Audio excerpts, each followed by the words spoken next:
अपना chapter equality part 2 revise करते हैं। कल हमने पढ़ा था इक्वालिटी क्या है। इक्वालिटी का मतलब है सभी को इक्वल ट्रीट किया जाए बिना किसी भेदभाव के। और वो भेदभाव कौन से?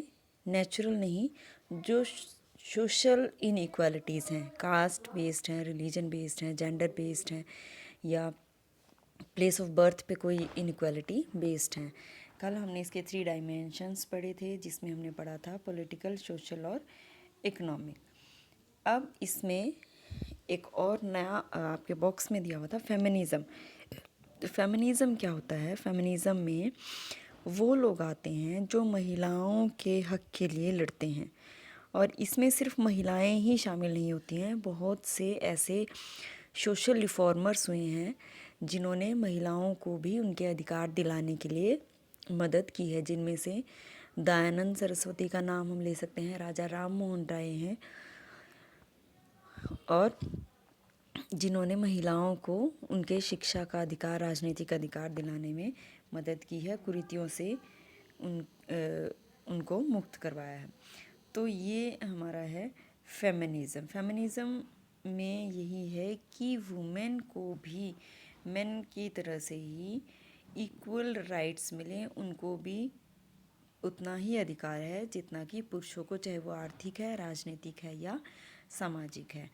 अब article 14 of the constitution of India, article 15 है भाई, यहाँ पे 14 गलत लिखा हुआ है। 15 जो है, इक्वालिटी कैसे आ सकती है, इक्वालिटी को हम कैसे प्राप्त कर सकते हैं। अब ये है कि हमारे कॉन्स्टिट्यूशन में भी ये मेंशन किया गया है आर्टिकल 15 में कि all persons are equal and all the person have access to all public places without any discrimination on the basis of caste, creed, gender, religion etcetera etcetera. यानी सभी व्यक्तियों को सभी सार्वजनिक स्थानों पर जाने का अधिकार है बिना किसी जाति, लिंग, धर्म, भाषा के भेदभाव के। सभी व्यक्ति सभी जगहों पर जा सकते हैं, सभी सार्वजनिक सेवाओं का उपयोग कर सकते हैं। नंबर 2 पे क्या है कि छुआछूत को ख़त्म कर दिया गया है आर्टिकल 15 में। Untouchability has been abolished. यानी जो पहले ये धर्म में कुरीतियाँ फैली हुई थी कि किसी के हाथ लगाने से कोई दूसरा व्यक्ति अपवित्र हो जाएगा, या उसको नहाना पड़ेगा, या उसको वो गंदा हो गया है, अस्पृश्यता जिसको हम कहते हैं, उसको ख़त्म कर दिया गया है। All person are equal before law और इक्वल प्रोटेक्शन ऑफ लॉ। ये सारे क्या है? इक्वालिटी को अटेन करने के लिए तरीका है। इसके बाद है कि इक्वालिटी के लिए, इकोनॉमिक इक्वालिटी के लिए या एजुकेशनल इक्वालिटी के लिए सभी को इक्वल अपॉर्चुनिटी मिलनी चाहिए। इक्वल अपॉर्चुनिटी का मतलब क्या है? अब ये नहीं कह सकते हैं हम कि सभी को एक जैसा मौका दिया जा सकता है। यानी आपकी बुक में भी एक कार्टून छपा हुआ है जिसमें एक चिड़िया, एक मेंढक, एक हाथी, एक बंदर को पेड़ के सामने खड़ा किया हुआ, और ये कहा गया है सबके पास इक्वल अपॉर्चुनिटी है, जो सबसे पहले पेड़ पे चढ़ेगा वो विजेता माना जाएगा। This is not fair. ये इक्वल अपॉर्चुनिटी नहीं है। इक्वल अपॉर्चुनिटी के लिए क्या है कि इक्वल्स को इक्वल अपॉर्चुनिटी, यानी एक जैसे योग्यताओं वाले व्यक्तियों को एक जैसी ही अपॉर्चुनिटी, अवसर दिया जाए। यानी मान लेते हैं कि एक इंजीनियर बनने के लिए बीटेक होना एक रिक्वायर्ड क्वालिफ़िकेशन है, या टीचर बनने के लिए एक बीएड होना रिक्वायर्ड क्वालिफ़िकेशन है, तो जो जिसने भी बीएड की परीक्षा दी है वो सभी टीचर का एग्ज़ाम देने के लिए, स्टेट, सीटेट या इंजीनियरिंग का एग्ज़ाम देने के लिए बीटेक वाले सभी एलिजिबल हैं।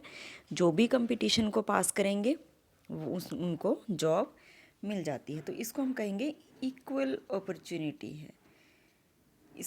इसलिए फिर है affirmative action on the basis of idea that is not sufficient to establish formal equality but law by law most policies of the affirmative actions क्या होते हैं?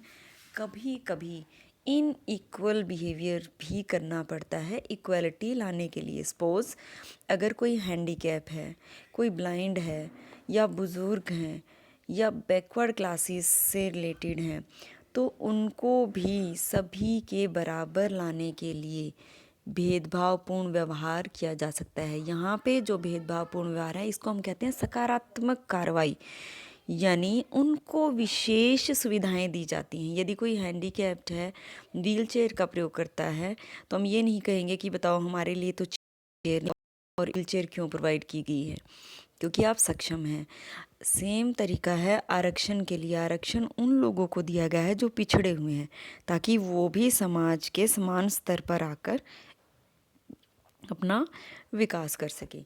तो ये सारे हमारे तरीके हैं इक्वलिटी के लिए। और लास्ट में है कि इनइक्वालिटीज़ अभी भी कहाँ हैं, अभी भी किस तरीके की इनइक्वालिटीज़ हैं। अभी भी इनकम में बहुत ज़्यादा इनइक्वालिटीज़ हैं।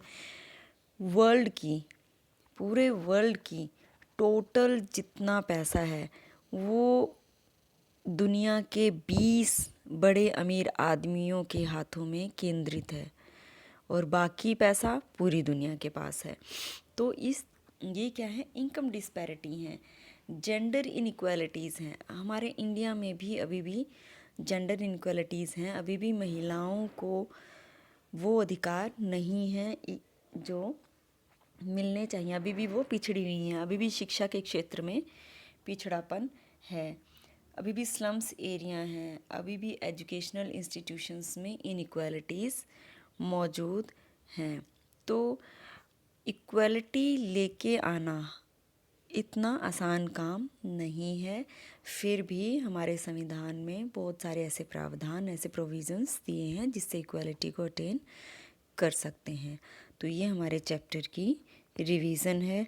ये यूट्यूब पे भी अवेलेबल है। जिन बच्चों का मिस हो जाता है वो यूट्यूब पे भी देख सकते हैं। इसका लिंक भी मैं आपको भेजती रहती हूँ।